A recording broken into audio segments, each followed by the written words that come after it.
Hello दोस्तों, मैं अभिषेक सिंह भदौरिया आपका स्वागत करता हूं अथेनियम एकेडमी के डिजिटल क्लासेस में। और हम लोग अपना टॉपिक जो स्टार्ट कर रहे हैं वो है फिजिक्स साइंस से रिलेटेड। और हमारे सबसे डिफेंस एग्जाम से बनी हुई हैं, आर्मी है, नेवी, एयरफोर्स, ITBP, ICF, हमारी थल सेनाएँ, सभी के लिए इंपॉर्टेंट जो एग्जाम्स होते हैं वनडे, उनके लिए ज़रूरी टॉपिक है। और इस टॉपिक में हम लोग पढ़ेंगे विमाएँ और भौतिक राशियों के फॉर्मूले, ठीक है। और इनमें ये भी क्वेश्चन हम लोग पढ़ेंगे कि कौन सी ऐसी राशियाँ हैं जिनके मात्रक समान होते हैं। तो चलो आइए स्टार्ट करते हैं हम लोग अपना टॉपिक, ठीक है। तो पहला जैसे कि हमारा दिया हुआ है क्षेत्रफल, ठीक है। तो क्षेत्रफल का फॉर्मूला होता है लंबाई गुणा में चौड़ाई, यानी कि m इंटू में m, ठीक है। अब इनमें तीन चीज़ों के बारे में आपको बता देता हूँ कि अगर आपको मीटर स्मॉल m कहीं दिया होगा तो वो कैपिटल L को शो करेगा लेंथ के लिए। अगर kg होगा तो मास के लिए कैपिटल M। ये विमान को निर्धारित करने वाले हमें कह सकते हैं कि एक नियतांक है, ठीक है। और किलोग्राम हो गया, और सेकेंड यानी कि समय हो गया, कैपिटल T से अपन इसे प्रदर्शित करेंगे LMT, ठीक है। तो m दो बार है तो L 2 टाइम्स आया हुआ है तो L स्क्वायर हो गया। और अगर जो चीज़ दी जाए उसे लिखना है, जो नहीं है उसे जीरो लिखना है, तो यहाँ लिखा हुआ है m0 L square T0, L 2 times है तो ये दिया हुआ है। उसी तरीके से आपको आयतन के बारे में दिया हुआ है, लंबाई गुणा चौड़ाई गुणा ऊंचाई। तो लंबाई 3 बार है, metre into metre into metre, क्योंकि चाहे लंबाई हो, चौड़ाई हो, ऊंचाई हो, तीनों को आप मीटर में ही मापेंगे। तो L into L into L, L Q हो गया।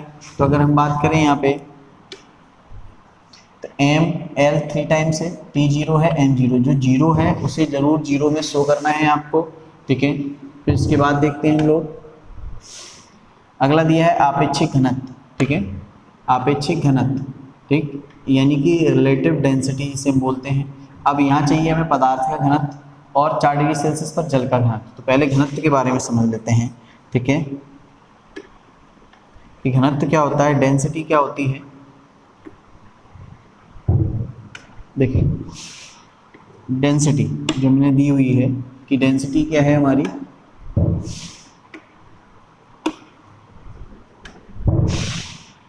ये डेंसिटी दी हुई है, ठीक है। यहाँ पर हम डेंसिटी की बात करें घनत्व, तो कम जगह में, कम एरिया में ज़्यादा चीज़ों का होना ज़्यादा घनत्व कहलाता है, ज़्यादा जगह में कम चीज़ों का होना घनत्व कम कहलाता है।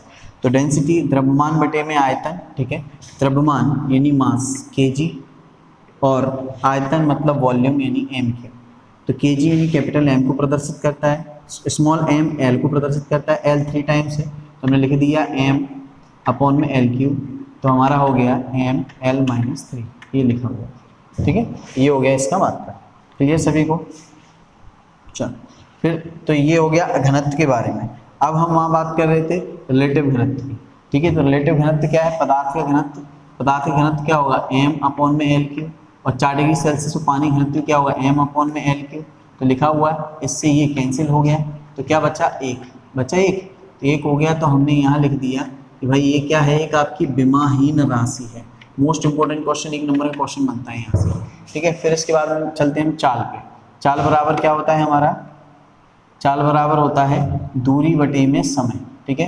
दूरी बटे में समय, दूरी क्या होती है आपकी मीटर में, और समय काय में होता है सेकंड में। तो स्मॉल m के लिए L अपॉन में T, तो m0 L1 है, T नीचे ऊपर से जाएगी तो इन्वर्स हो जाएगा T-1, क्लियर। तो उसी तरीके से आप बेग का देखें तो बेग बराबर क्या होता है, तो बेग बराबर भी होता है विस्थापन बटे में समय अंतराल, कितनी दूर विस्थापित हुए, विस्थापन and displacement, m small m से मीटर दूरी, एक पॉइंट से दूसरे पॉइंट पर जाना क्या कहलाता है, विस्थापन। मीटर में ही नापते हैं इसको। m हो गया समय अंतराल, सेकंड हो गया, तो m दिया है एक टाइम L और सेकंड दिया एक टाइम T, लेकिन T नीचे ऊपर जाएगा, क्या हो जाएगा माइनस का, तो m0 L-1 T-1, ये इसकी राशि हो जाएगी। तो चाल और वेग का विमीय सूत्र एक जैसा होता है, तो ये समान होते हैं। ये मोस्ट इंपॉर्टेंट क्वेश्चन है कि किनकी विमाएं समान है, तो इनकी विमाएं समान है। समवेग, मोमेंटम, द्रव्यमान गुणा में वेग, ठीक है। तो वेग बराबर L अपॉन T, m है m1, L ऊपर है 1, T-1, क्लियर। ये आपको फटाफट समझते जाना है। त्वरण, त्वरण क्या होता है वेग में, इस एग्जाम में IAS के एग्जाम में आया हुआ है, ये अपने डिफेंस एग्जाम से लेकर समझना है कि एक्सेलेरेशन है भाई, एक्सेलेरेशन वेग में परिवर्तन बटे में समय अंतराल। वेग में परिवर्तन L अपॉन T, T का T से मल्टीप्लाई हुआ 2 टाइम्स, L ऊपर है ही, m की बात है नहीं, क्योंकि एम क्या है केजी, केजी नहीं दिया हुआ है यहाँ पे। इस देखो वेग में परिवर्तन मीटर पर सेकेंड, ये हो गया। समय अंतराल सेकेंड, सेकेंड का सेकेंड से गुणा हो गया, सेकेंड स्क्वायर हो गया तो टी स्क्वायर हो गया, तो टी माइनस के 2 और L1 ऊपर है, एम है ही नहीं तो m0 L1 टी माइनस के 2, ये हो गया इसका विमीय सूत्र। आपको विमीय सूत्र लिखना बता रहा हूँ किस तरीके से लिखा जाएगा। फिर इसके बाद में बात करते हैं बल की, फोर्स, द्रव्यमान गुणा में त्वरण, F बराबर क्या होता है ma, मास इंटू एक्सेलरेशन। त्वरण का आपने लिखा अभी मीटर पर सेकंड और द्रव्यमान क्या हो गया kg, तो kg इंटू मीटर पर सेकंड स्क्वायर। अब आपके पास सारी चीज़ें आ गई, m भी है बिल्कुल है, L भी है 1 टाइम है, लेकिन t नीचे 2 टाइम्स t माइनस 2, ये हो गया इसका ऐसे ही। समझ में आया था ना। चलो आगे देखते हैं। कार्य, कार्य बराबर क्या होता है, कार्य बराबर होता है, वर्क बराबर होता है बल गुणा में विस्थापन, ठीक है, बल गुणा में विस्थापन, ठीक है, यही कार्य होता है। तो अपन बात करेंगे यानी F into D, F into D दिखाई नहीं दे रहा होगा, F इंटू डी, ठीक है, किस बराबर, W बराबर F यानी कि फोर्स, बल, बल का अपन ने निकाल ही लिया। अभी क्या निकाला बल का अपन ने, बल का निकाला, देखो ये निकाला, तो F बराबर है m, ठीक है, तो यहाँ F इंटू डी, तो ये वाला फॉर्मूला पूरा का पूरा ऊपर आ गया, mLT2 माइनस 2, ठीक है, सॉरी mLT2 माइनस ये आ गया, यहाँ पर एक L का मल्टीप्लाई और हो गया, तो L हो गया 2 और T माइनस 2 है ही और m हो गया, ठीक है। इसके बाद फिर हम देखते हैं अपना काय का, शक्ति का, शक्ति यानी पावर कितनी है किसी भी चीज़ में कार्य करने की। तो कार्य बटे में समय, कार्य का आपने निकाल ही लिया, अभी क्या निकाला हम लोगों ने, ml, विमीय सूत्र लिख रहा हूँ सीधा सीधा, t माइनस 2 और समय सेकेंड यानी t, t ऊपर जाएगा -3 हो जाएगा, क्या हो जाएगा ml2 t माइनस के 3, ये हो गया इसका विमीय। एक से दूसरे की सहायता से अपन निकाल सकते हैं। डेंसिटी के बारे में हम समझ चुके हैं, शक्ति को ही सामर्थ्य कहते हैं, ठीक है। गतिज ऊर्जा 1/2 द्रव्यमान, द्रव्यमान यानी किलोग्राम, वेग, वेग ये ना मीटर पर सेकंड का, लेकिन यह क्या है स्क्वायर है, तो metre square and second square, ये हो गया। तो 1/2 हटा ही दो क्योंकि संख्याएं बेमा में नहीं लिखी जाती। द्रव्यमान m l 2 बार और t नीचे से ऊपर जाएगा -2 बार, तो m l2 t माइनस के 2। क्लियर, समझ में आ गया इतना। अब हम लोग ऊपर देखें थोड़ा सा, ठीक है। अब आते हैं अपन फटाफट से, हम लोग बेमाएँ देख रहे हैं सारी की सारी। अब गुरुत्वीय स्थिति ऊर्जा सभी को पढ़ना है, सभी चीज़ें ध्यान से समझनी है। द्रव्यमान गुणा गुरुत्वीय, ठीक है। तो यहाँ पे अपन बात करें कि गुरुत्वीय क्या होता है, ठीक है। तो द्रव्यमान का kg और गुरुत्वीय का हो गया, अपन ये कह सकते हैं ऊपर से नीचे की चीज़, ऊपर से नीचे की ओर जब कोई चीज़ गिरती है क्या होता है गुरुत्वीय। ये समझ लो कि हम किसी चीज़ को ऊपर रखे हुए हैं, ऊपर से नीचे गिरेगी तो वो त्वरण कहलाता है, गुरुत्वीय त्वरण जिसे हम बोलते हैं। और त्वरण का मात्रा क्या होता है, मीटर पर सेकंड स्क्वायर, वही यहाँ लगेगा, क्योंकि जब भी कोई चीज़ ऊपर से नीचे आती है या नीचे से ऊपर जाए, ग्रेविटी उसको अपनी ओर खींचती है, जैसे नीचे से ऊपर जाए, ऊपर से नीचे आए, कुछ भी हो, गुरुत्वीय बल लगता है ग्रेविटी फोर्स, और ग्रेविटी एक्सेलरेशन जनरेट हो जाता है, बस वहीं से ये चीज़ बन जाती है। तो वहाँ हो गया वो मीटर पर सेकंड स्क्वायर, तो kg इंटू मीटर पर सेकंड स्क्वायर। तो kg का हो गया m और स्मॉल m का हो गया l, ठीक है। और इसमें द्रव्यमान इंटू गुरुत्वीय की बात की गई है, तो l अपना क्या हो गया, हाँ 2 टाइम्स आ गया, और t माइनस 2 टाइम्स हो ही गया, ठीक है। ये हो गया आपका आंसर, ठीक है। कोई लेंथ भी तय की जाए।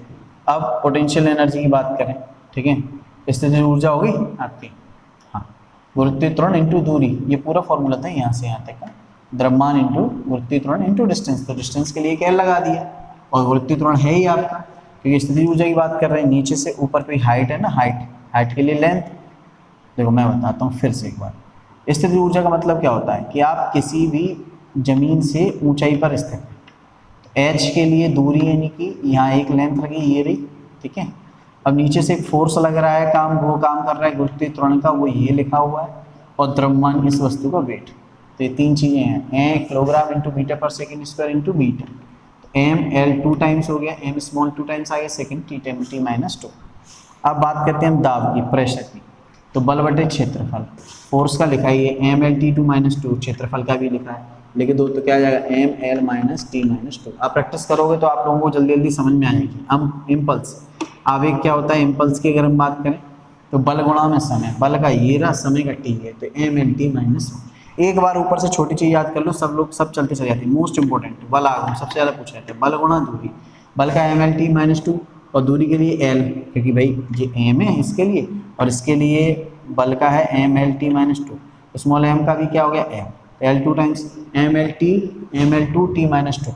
अब ये और यहाँ देखें जरा गतिज ऊर्जा, देखें ध्यान से सेम है और ये मोस्ट इंपॉर्टेंट चीज़ें पूछी जाती हैं कि गतिज ऊर्जा या MLT2-2 या गतिज ऊर्जा का बिंबीय सूत्र किसके समान है। आप तुरंत आंसर देंगे बल आघूर्ण, या क्वेश्चन ये आता है बल आघूर्ण का बिंबीय सूत्र किसके समान है, आप तुरंत बताएंगे गतिज ऊर्जा की।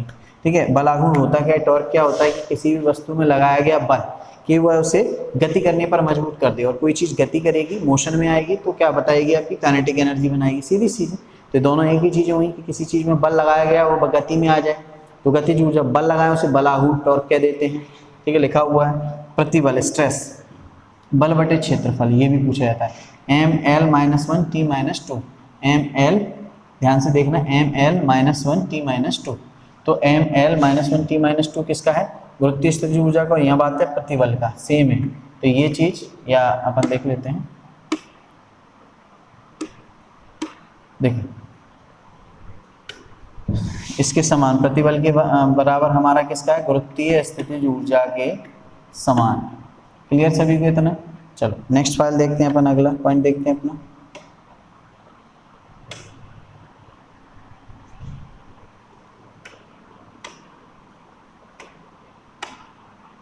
ठीक है, अगला फाइल ओपन करते हैं अपन अपना।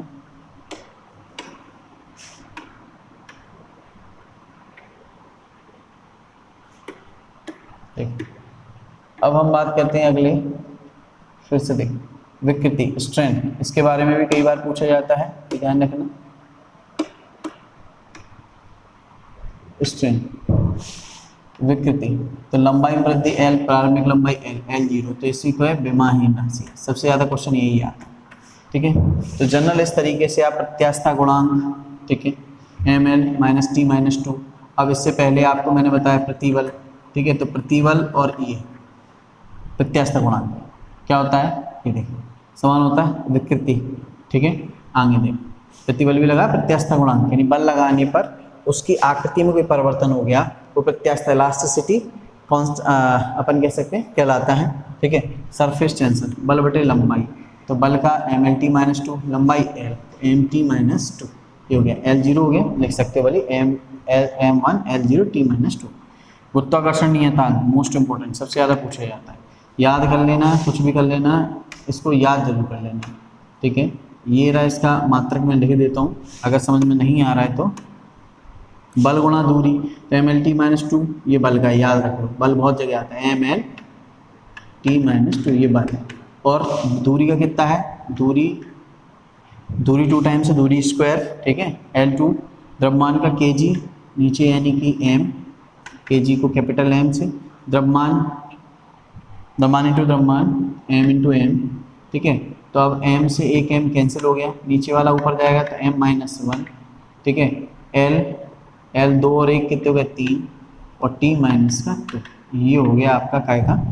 अपन बात करते हैं, ये बीमा हो गई आपकी गुरुत्वाकर्षण नियतांक की। ठीक है, ये किसकी होगी अपनी, गुरुत्वाकर्षण नियतांक की। इसके बाद देखते हैं अगला, फिर आपका गुरुत्वीय क्षेत्र की तीव्रता, ये ज़्यादा नहीं पूछा जाता, फिर भी याद कर लेना है सभी का। गुरुत्वीय क्षेत्र की तीव्रता, गुरुत्वीय विमा स्प्रिंग बल नियतांक, ठीक है, आवृत्ति फ्रिक्वेंसी, ये याद करना है, फ्रिक्वेंसी का ये पूछा जाता है। ठीक है, आवृत्ति फ्रिक्वेंसी 1/, आवर्तकाल T-1, सीधा सा। ठीक है, आवर्तकाल है, टाइम पीरियड है, सेकंड है। आवर्तकाल क्या होता है, आवर्तकाल होता है कि फ्रिक्वेंसी क्या होती है, एक चक्कर में लगने वाला समय, ये हो गया आपका टाइम पीरियड आवर्तकाल। और 1 सेकंड में लगा चक्कर, 1 सेकंड में लगे चक्करों की संख्या होती है फ्रिक्वेंसी। ठीक है, ये अब इसके बाद में हाँ कोणों से रिलेटेड जो अपन बात करें। ठीक है, कोणों से रिलेटेड बात करें। ठीक है, इनसे रिलेटेड भी क्वेश्चंस पूछे जाते हैं, कोणीय वेग इनमें से एक आ जाता है। ठीक है, देखो तो जैसे अपना कोण, तो कोण की भाई क्या है, कोण कैसा है, एक विमाहीन राशि है, ये ध्यान रखना कि चाप बटे त्रिज्या M/m, तो M L के लिए तो L/l, L से L कैंसिल हो गई, तो क्या हो गया, विमाहीन राशि हो गई। ठीक है, कोणीय वेग, कोण बटे में समय, अब समय आ गया तो इसमें समय का रहेगा, कोण तो विमाहीन राशि है तो L 0 हो जाएगा, T ऊपर जाएगा माइनस का 1 हो जाएगा तो T माइनस 1। कोणीय त्वरण, अब कोणीय वेग, वेग का तो आ ही गया T माइनस 1 और समय का एक और T, तो ऊपर पहुंच गया तो T2, ये हो गया। फिर जड़त्व आघूर्ण, मोमेंट ऑफ इनर्शिया, द्रव्यमान गुणा दूरी का स्क्वायर, तो ये मोस्ट इंपॉर्टेंट है और याद कर लेना, ठीक है। आप लोग जनरल में समझा चुका हूँ आपको, जस्ट आज मैं सारे जो इंपॉर्टेंट हैं वो बता रहा हूँ, ठीक है। फिर इसके बाद कोणीय संवेग, एंगुलर मोमेंटम, जड़त्व आघूर्ण इंटू कोणीय वेग, ml स्क्वायर t माइनस 1, तो ml स्क्वायर t माइनस 1, ये हो गया जड़त्व आघूर्ण। ये मोस्ट इंपॉर्टेंट है, ये याद रखना, ठीक है। आगे देखें, आपके 3-4 और रह गए हैं, सो ये कंप्लीट हो जाएगा आपका टॉपिक अच्छी तरीके से। और कहीं भी दिक्कत आए तो आप है ना कमेंट करके सेक्शन में पूछ सकते हैं, जो भी चीज़ें मैं आपको समझा रहा हूँ।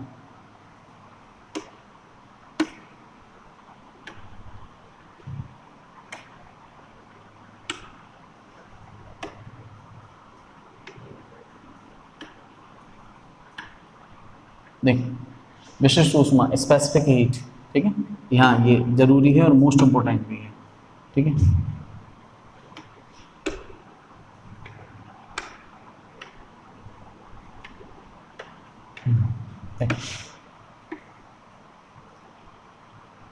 ऊर्जा की बात कर रहे हैं हम लोग, ठीक है,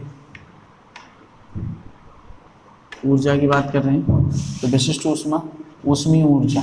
अब ऊर्जा हो तो वही है ml2t माइनस 2, ठीक है, गतिज ऊर्जा हो कोई भी हो ml2t माइनस 2, और द्रव्यमान m से, ताप वृद्धि थीटा से, ठीक है। अब m से क्या हो जाएगा, m कैंसिल हो जाएगा, थीटा ऊपर जाएगा तो क्या हो जाएगा L2t माइनस 2 थीटा इनवर्स, ये हो जाएगा इसका ऐसे का, ठीक है। ऊष्मा धारता, अब द्रव्यमान गुणा विशिष्ट ऊष्मा, विशिष्ट ऊष्मा का आपने भी निकाला L2t minus 2 theta minus 1, m का मल्टीप्लाई हो जाएगा तो m L2t minus 2 theta minus 1, ये इसकी राशि जमा हो जाएगी। फिर इसके बाद में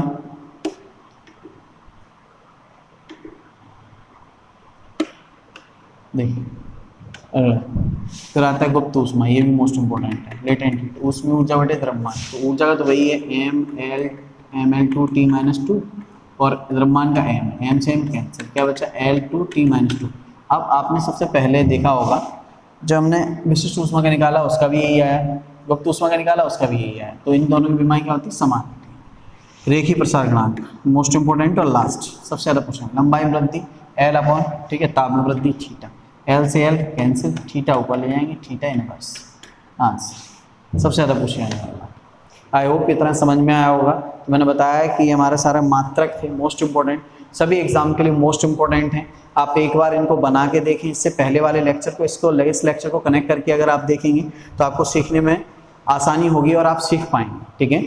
तो आप अगले लेक्चर में मिलते हैं जहां हम अगला टॉपिक अपना पढ़ेंगे गति, गति के सारे रूल्स, गैलीलियो न्यूटन्स के नियम और साथ में उनके एग्जाम्पल्स और उनके क्वेश्चंस न्यूमेरिकल्स जो हमारे डिफेंस एग्जाम में आते हैं।